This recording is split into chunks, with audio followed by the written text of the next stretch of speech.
of our sermon series on giving. I figured today ought to be a good day to close.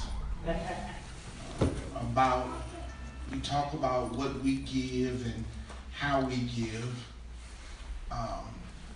Then the question ought to be brought up about what God gives us.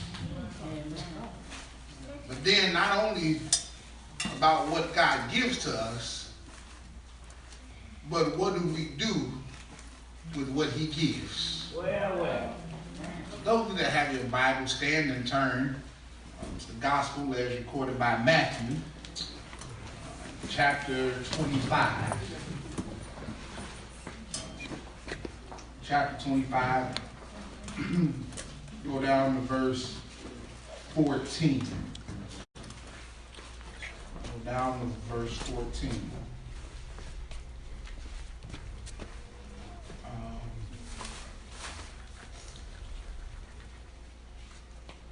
Verse 14 says, I'm reading from the Christian Standard Bible, so it may read a little differently than yours.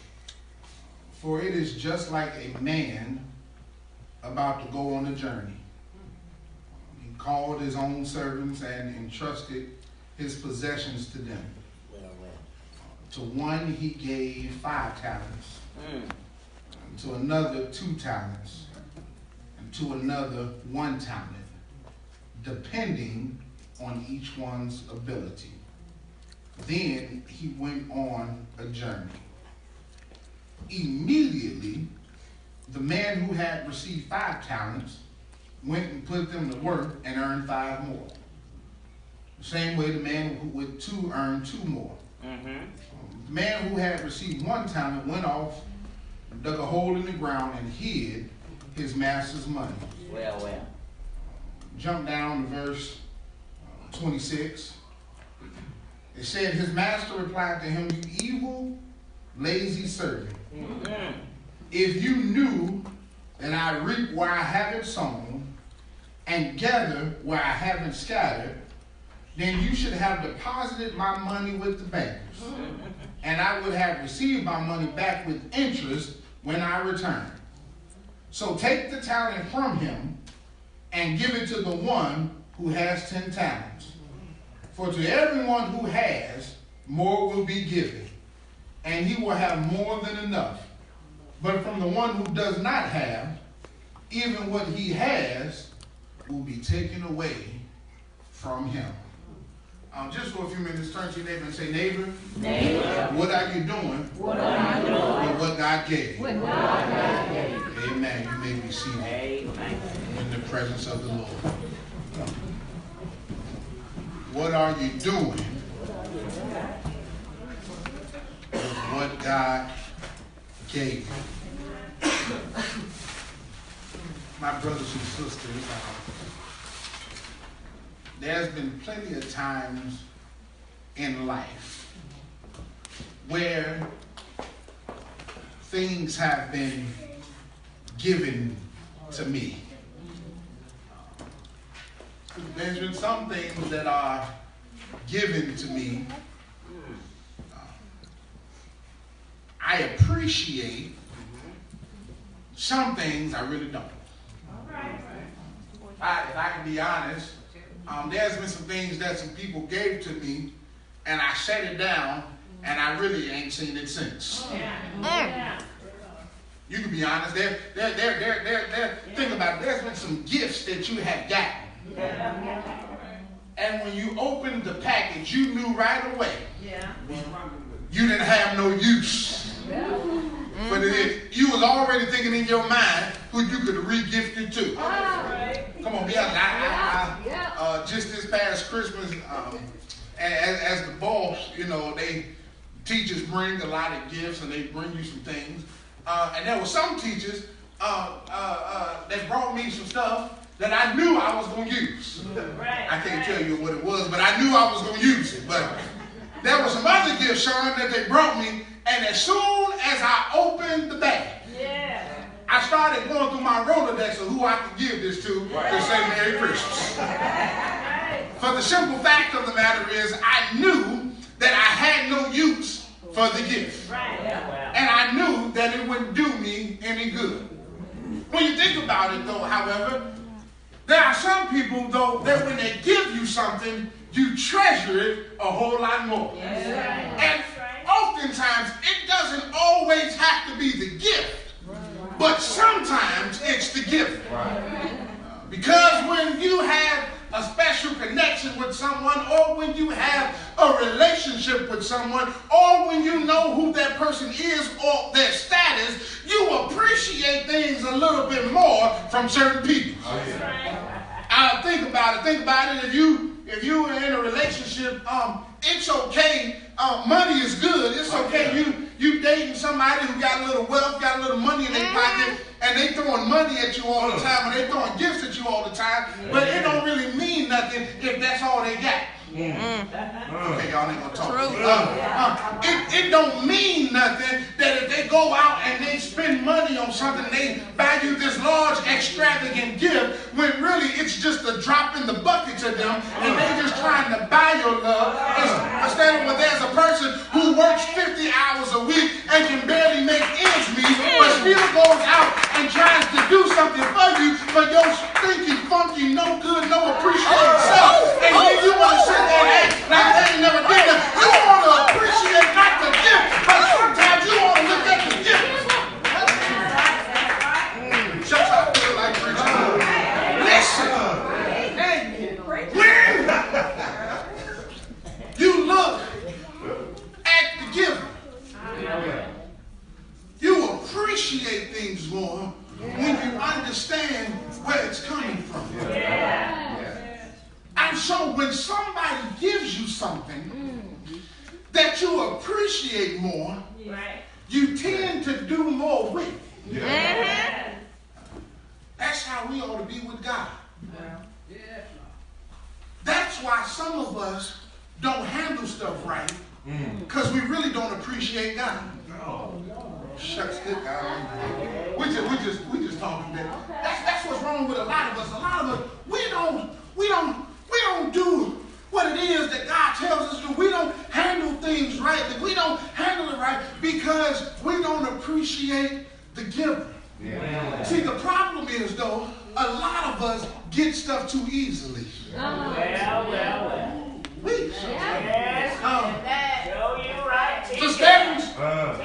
When you get stuff too easy, you don't appreciate it. That's what's wrong with some of our children. You better be quiet. You better be quiet. That's what's wrong with some of our families.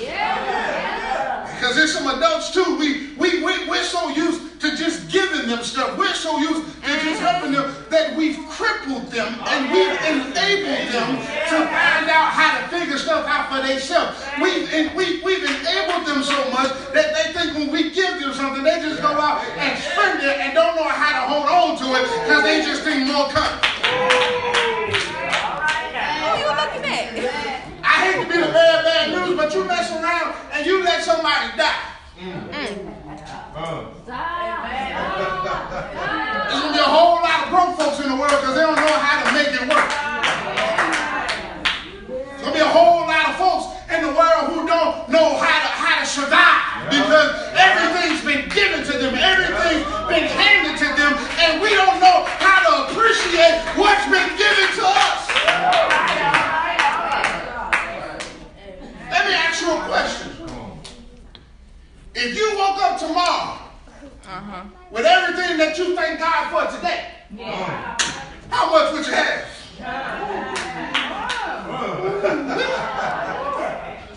Some of us wouldn't even have our lives.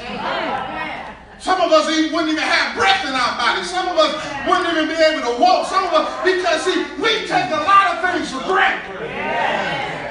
But the question is, what are you doing with what God gave you? It's in the text. It's in the text here. We pick up in Matthew chapter 25, verse 14. Jesus is in the middle of answering a question.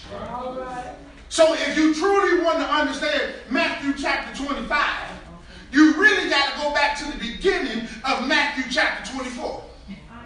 If you go back to the beginning of Matthew chapter 24, here it is. The disciples are sitting there and they're having a conversation with Jesus. Says Jesus left and was going out of the temple. His disciples came up and called his attention to the builders and replied to them, do you see all these things? Truly I tell you, not one stone will be left here on another that will not be thrown down. Yeah. While he was sitting on the Mount of Olives, the disciples approached him privately and said, tell us when these things will happen. And what is the sign of your coming at the end of the age? Here's what they said. They said, Jesus, tell us when you're coming back. Yeah. And how will we know when time has come? Jesus begins to run down a list of things in Matthew chapter 24. He tells them that there's going to be a lot of false prophets that come up. A lot of false people going to tell you that this is going to be the end of the day. We didn't saw people on TV tell us it's the end of the year, the end of the world. At least 5 times since I've been born. I don't know about nobody else, but every year something going to happen. Every other 5-6 years we're going to die. Remember when Y2K was around? We just knew that, we was going to go back to the Stone Age. All the computers was going to set back to 1900 and we were just going to be we was just going to die. Jesus says, be weary. False prophets. There's going to be some folks that's going to try to tell you some things. There's going to be some folks that's going to try to mislead you, misguide you. He says, but stay strong. He says, you got to know who I am. You have to listen. You have to trust me. He says, and then can I tell you something else? No man knows the hour or the day when the Lord shall return. He says, it's going to happen unexpectedly. And watch this. Look what else he says. Whatever you're doing, when the Lord come back, keep doing it. Okay, I don't know who this is for in the room, but he said, if the man is up on the rooftop, stay up on the rooftop. Or if he's down in the valley, stay down in the valley. But can I bring it to 2000? If you in the bar, stay there. Okay. If you at somebody else's house and not at your own home, stay there. If you're doing something you ain't got no business doing, stay there. He said, don't try to change it all of a sudden because it's going to be too late then. He said, you got to be ready. Well, just come. Then Jesus gets into his teaching mode. He picks up in chapter 25. Jesus gets into his teaching mode. He says, it's going to be just like when the groomsmen came looking for the brides. He said there were 10 brides that came. He said 5 went with the oil lamps and no extra oil, but then the other 5 went with lamps and extra oil. It said, so they got there and they were sitting down, they were waiting for the groomsmen to come by. And as they were waiting for the groomsmen to come by, they got sleepy and fell asleep. And when they fell asleep, they woke up and heard, hey, the groomsmen on the way, but the 5 that didn't bring any extra oil, their lamp had went out. And the 5 that had extra oil, they had enough for their lamp. And so the 5 without oil said, hey, give us some of your oil. They said, no, we ain't going to have enough for ourselves. Go to the store and get some. And when they left to go and get some, the groomsmen came and took the 5 that had the extra oil, took them in the party and shut the door. When the other 5 came back, he said, I'm sorry, you too late. I don't know you. All I'm trying to tell you is that when Jesus comes back, you ought to be ready and waiting for his return. But the question arises, what are you doing while you're waiting? Oh, shucks. That's why our text picks up Matthew chapter 25, verse 14. Jesus is telling this parable. He says, what are you doing while you're waiting? I didn't just leave you here to just sit here and just wait on me. I need you to do something while you wait. Okay. Okay, I know most of y'all don't cook, but for the ones who do. Steve, you ever just put a pot on waiting for the water to boil? And if you stand there and watch it and wait on it, and it seems like it ain't gonna never boil. Don't never boil. You just stand there and you wait. See the bubbles pop up at the bottom of the pot, but it just won't boil. But if you mess around and get to doing something, seems like 2 minutes later you come back and it's boiling half your water then evaporated out the pot. But you got to be doing something. While you're waiting, God says, Jesus says here, he says, listen, he says, it's just like the man. He says, the man comes and he's getting ready to go on the trip. And he calls all his servants and entrusts his possessions to them. Right. Okay, y'all missed it. He's getting ready to leave. Right. But he calls all his servants first. And he entrusts everything that he has to them. That sounds real good, don't it? Jesus said, I go to prepare a place for you. Yeah. He said, I'm leaving, but I'm not going to leave you by yourself because there's some work that you got to do down here. He said, I've given you some things, and now that I've given it to you, what are you going to do with it? Here's what you got to understand. Number one, everything else was just introductory. Can I give you my first point? Watch this. Yeah. Number one, God is not going to give you something that you cannot handle. All right. It's in the text. It's in the text. Watch this. It says that when he got ready to go on the journey, he called his servants and he entrusted his possessions to them. And when he entrusted his possessions to them, he started giving them stuff. He gave one servant 5 talents. He gave another servant 2 talents. He gave another servant 1 talent. Watch this. Depending on each one's ability. God does not put you in a place that you cannot handle. God does not put us in situations where he will not give us the ability to handle that situation.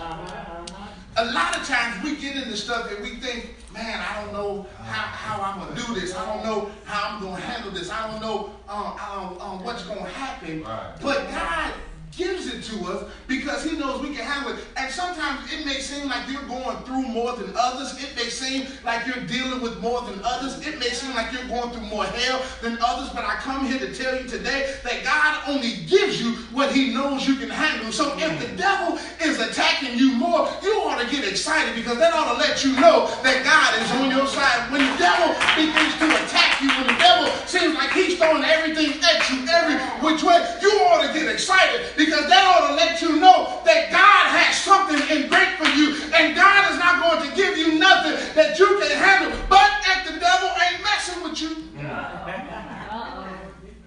you might want to check what team you on. If the devil ain't messing with you, you might want to check and see if you really a member of the body of Christ. It says he gave them what they can handle based on that. Listen, I don't give everybody everything. Right. Matter of fact, that's what's wrong with some of us. We just tell everybody everything. Everything. Everybody in your life can't handle every aspect of your life. You tell folks some stuff, and then you wonder why they start acting funny and start acting different because they weren't supposed to never know that because they couldn't handle that part of your life.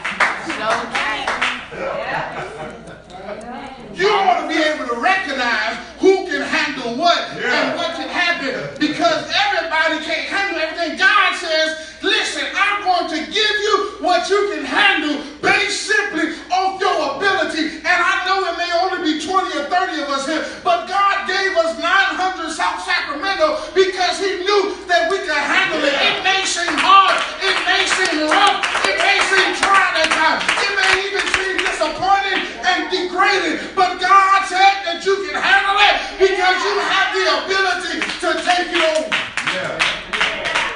Shucks with God Almighty. I wasn't ready to take over the church. Truth be told, I really didn't want it. Truth be told, I was at a point in my life, in my relationship with God, where I felt like I I needed a break from church. But Lord, not only are you not giving me a break, but you're going to put more on it. But I thank the Lord that I realize that I got the ability to handle it. And I can't handle it on my own, but I can handle it with the help of the Lord Jesus Christ.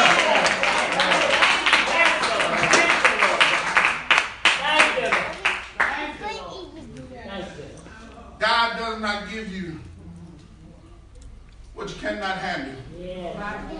But then not only that, God doesn't give you something to just sit on it.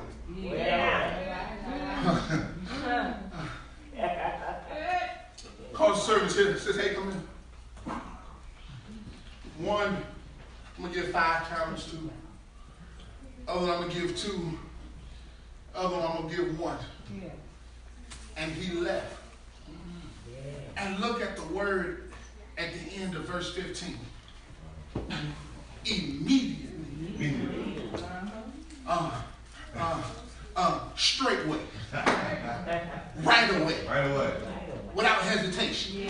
Without wasting time. The one who had the 5 talents went out, flipped it, made 5 more. Took it, doubled it. Next one he gave 2 talents to, went out, flipped it, gave back 2 more. Now he got 4. Yeah. But the idiot he gave 1 to. What you say? What to hold on to? He was so nervous and didn't want to lose it. Right. And didn't want to disappoint. Right. That he went and hid it and sat on it and wait till the Lord came back. Might I suggest to you it's a bad indictment on ourselves. Right. If the Lord gives us something and we just sit on it until the Lord comes back. Shut that down, Almighty. Can I help you out? There's a lot of folks in the church who are sitting on gifts and you're holding on to it and you ain't using it, and God is saying that when I come back it's going to look real bad for you. I would hate for you to be one of those folks that when the Lord comes back, that the Lord says, hey, it's time for me to take into account what you did with your gift, and you said, well, Lord, I didn't want to spend it, I just sat on it. When you think about it, that's what we ought to be able to do. You ought to be able to take what the Lord gave you and produce more. If the Lord gave you the gift of singing, you ought to be able to sing. Now, I don't know how you can produce more singing, but you can bring more folks to Christ.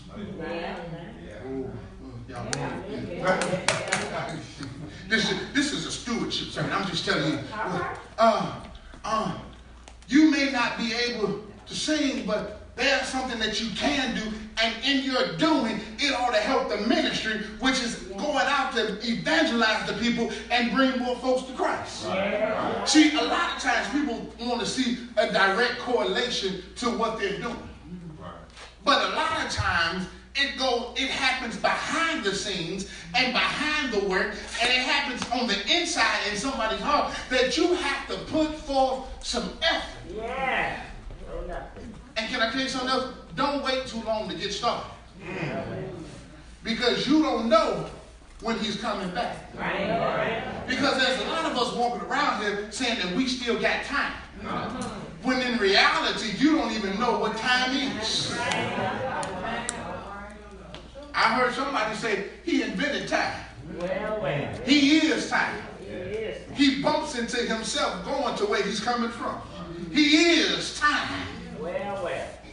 And when you think about it, we have to understand and realize that what God gives us, we cannot sit on it. Do something with it. That's why, I don't understand folks, and I told you last week, folks think that they give their George Washington, they $2 or they $5 in church and everything is all good. It all belongs to the Lord. All of it. And can I tell you something? Thank you, Holy Spirit. This ain't in notes, but I'm going to just tell y'all this for free. The series on giving is working because I've already noticed an increase and some people giving more than what they started with. Amen. Look at it. Look at God. Which means if it touches just one person, it ain't went in vain. Yes. All right. God is not going to give you what you can't have. God doesn't give you anything to just sit on. But here's the last thing. And I don't get scared, but come in, listen. God can take away what he gave you.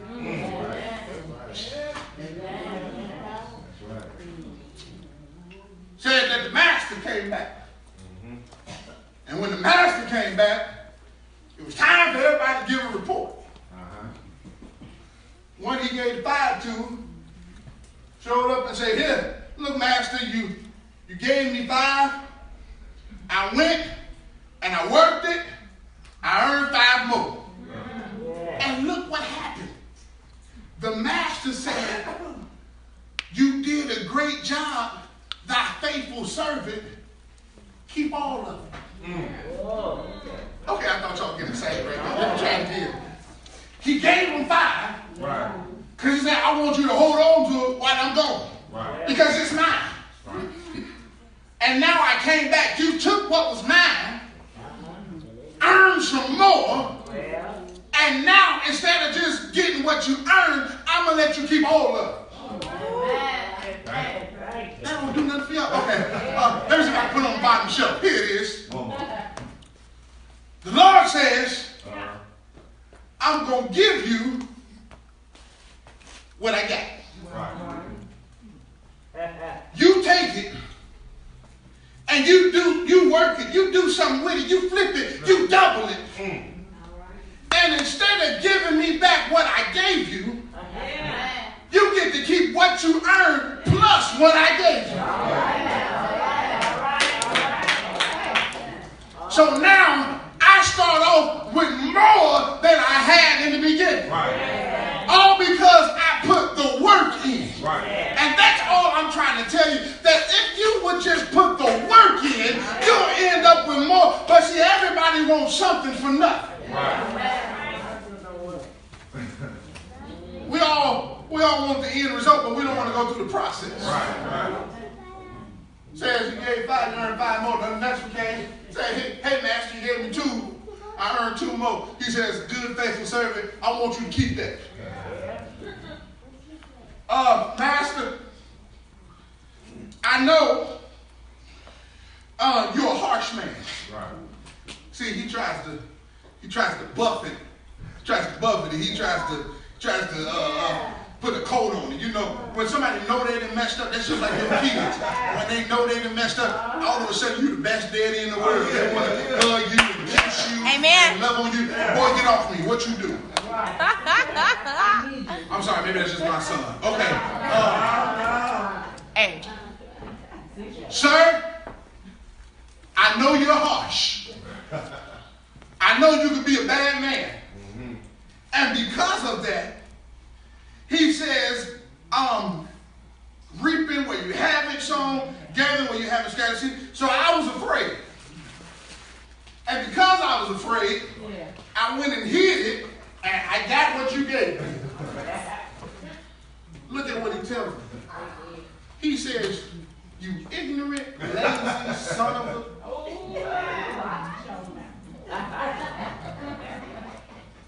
Pretty much. Handshake knows exact words, but he said, how could you be so foolish? How could you be so lazy that I gave you something?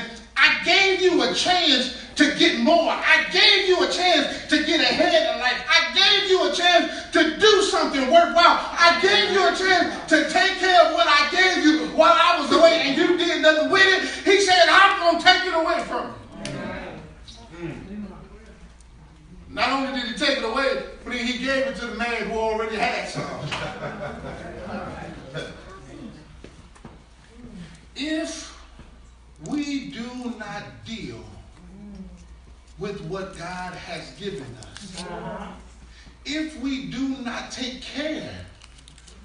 of what God has gave us, God will come and take it away. And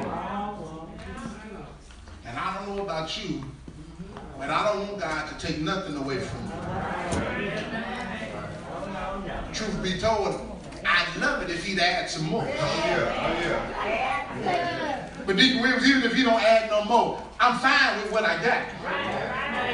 But Lord, please don't take it away. Lord, I'm going to deal with what I got. I'm going to take care of what you've given me. But Lord, please don't take it away. Then watch this. This is it. It says, for everyone who has, more will be given. If you read the Bible, the King James Version, it says,